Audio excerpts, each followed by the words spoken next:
Indonesia के बारे में और भी बहुत सारे तथ्य बताएंगे। वीडियो में बने रहिए क्योंकि मुझे पहले भूख लग गया। मैं आज वीडियो की शुरुआत बहुत लेट से कर रहा हूँ। तो चलो लेट्स बिगिन। सबसे पहले मैं इंडियन रेस्टोरेंट खोजता हूँ। इंडोनेशिया में जो इंडियन रेस्टोरेंट है नेक्स्ट लेवल का है, जैसा कि आप देख सकते हो। मैं ऐसे ही चल रहा था रास्ते में खाना खाने के लिए। यहाँ पे एक सबसे फेमस रेस्टोरेंट था, गणेशा एक संस्कृति।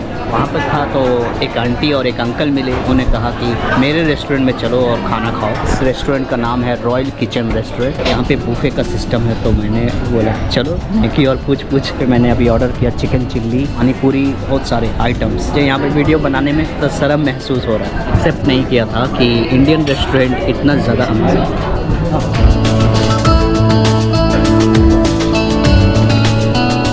Thank you so much sir, बहुत बहुत शुक्रिया आपका। परमात्मा करें आपको जो आपकी इच्छाएं पूरी हो और आप जैसे लोगों को बहुत इंस्पिरेशन मिले। हम करने आए हैं यहाँ पे, लोगों को बताने आए हैं।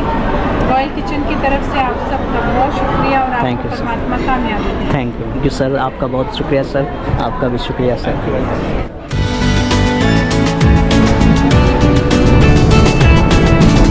अभी आपने जो कुछ भी देखा, जो कुछ भी हुआ, आपने अपने कैमरों में देखा। अपने लोग जहाँ मिलेंगे आपको एक सुखद एहसास दिलाएंगे। इसलिए अपने लोगों की कदर कीजिए, दूसरे लोगों को भी कदर कीजिए कि हर इंसान की एक अपनी इम्पोर्टेंस है।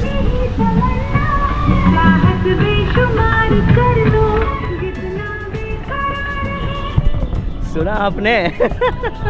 इंडोनेशिया में हिंदी गाना बज रहा है। मेरे होटल के बाहर ही बज रहा था गाना।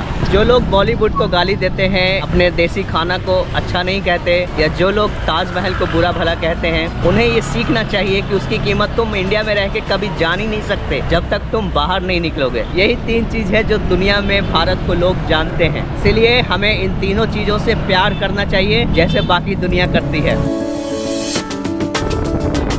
अभी मैं इंडियन एम्बेसी में गया था सबसे पहले अपने बारे में बताने, अपने जर्नी के बारे में। इस बिल्डिंग में इंडियन एम्बेसी है। अब मैं इस बारिश में कहाँ जाऊँ, किधर जाऊँ, कैसे जाऊँ, कुछ भी समझ नहीं आ रहा। कोई हल्का फल्का बारिश नहीं है, बहुत जोर से बारिश हो रही है। अगर ऐसा ही होता रहे तो एक दिन जकार्ता डूब जाएगा।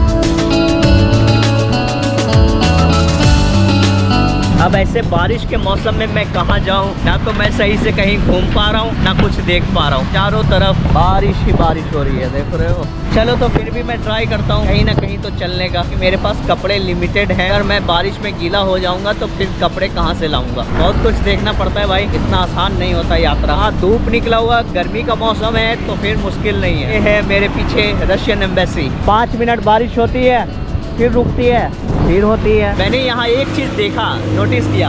आज फ्राइडे का दिन है। जितने भी यहाँ पे ऊंची ऊंची इमारतें हैं, MNC और MIC, जितने भी कॉर्पोरेट बिल्डिंग है, कोई बिल्डिंग 10 तल्ले का हो, 50 तल्ले का हो या 100 तल्ले का हो, आपको मस्जिद मिलेगी। तो अभी मैं जिस बिल्डिंग में आया हुआ था, मैंने वहीं पर नमाज अदा किया। कोई एक फ्लोर ऐसा होता है जो मस्जिद बनी होती है। उस बिल्डिंग में काम करने वाले तमाम लोग अपना नमाज अदा कर सकता है अगर वो उसके आसपास कोई मस्जिद नहीं है तो। ये चीज़ मुझे यहाँ पे काफ़ी अच्छी लगी। तो एनीवे, आपको बताएंगे इंडोनेशिया और जकार्ता की कुछ अनसुनी कहानी। ये देखो, अल्लाह ताला लग रहे हैं कि एकदम बारिश छोड़ने का नाम ही नहीं ले रहा हूँ। सीधा गुरुद्वारा। जी हाँ, जकार्ता में एक गुरुद्वारा भी है। तो आपको दिखाता हूँ कैसा गुरुद्वारा है। वहाँ पे अपने देसी लोग रहते हैं।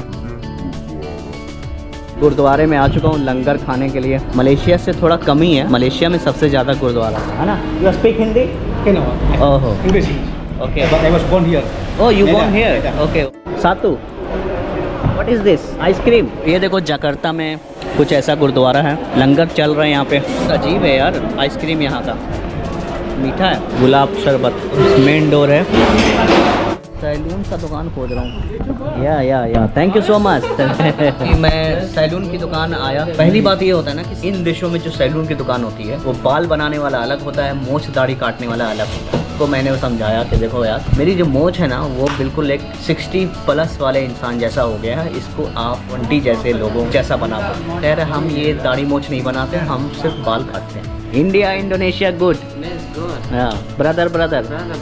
हाँ, छोटा हो गया। इसी का ये जानते कितना मांग रहा है? 10,000 50 रुपए के आसपास होता है। सैलून की दुकान से निकला हूँ और यहाँ पे देखो यार, आपको कुछ समझ में आ रहा है क्या क्या सामान है? खाने में तो कैसा लगेगा समझ नहीं आ रहा। अब हम कहीं और चलते हैं। Okay, thank you. Indonesia, Malaysia, Thailand, Cambodia, Vietnam, China, ये सब एक ही जात का कंट्री है, ठीक है। इनको अलग नहीं होना चाहिए, क्योंकि इन देशों का खाना पीना, रहना, मोड ऑफ लिविंग, ट्रांसपोर्टेशन सब कुछ एक जैसा है। इस तरह की गलियां यहाँ पे है। तो पबजी खेल रहा है, लो पबजी।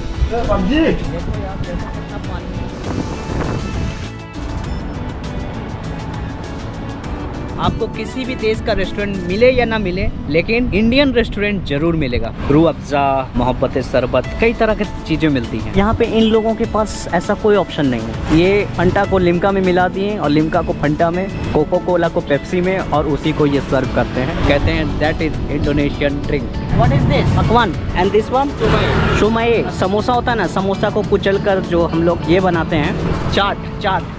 तो वैसे चाट तरह का ये है। इस तरह का सुपर मार्केट होता है, Alfamart. What is this? Chicken. हलाल। Okay, I will come. और दिखाता हूँ क्या क्या मिलता है यहाँ पे। कैसे? How much? 20। यहाँ पे वाइट वाला अंडा नहीं होता है, इस कलर का अंडा होता है। Hello, apa kabar? माशाल्लाह।